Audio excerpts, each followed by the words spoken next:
Hello, welcome to Tech Easy. Today in this video we'll see how you can enable this developer option on MS Excel sheet. See here I have enabled this developer option just to write some VBA scripts, Visual Basic Scripts. If you want to enable this option, you need to click on this file at left and you need to click on this options at the bottom. Remember, this is on the latest versions of the Excel. If you are using the previous versions, the options may be slightly different. And you need to click on this custom ribbon here.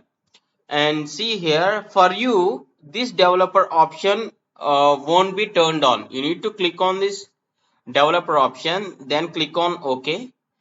Then you will see this developer options. See here, I have wrote some code, something like insert numbers. This is through this Visual Basic. I have defined some macros. See here, insert numbers. I'll just show you the code.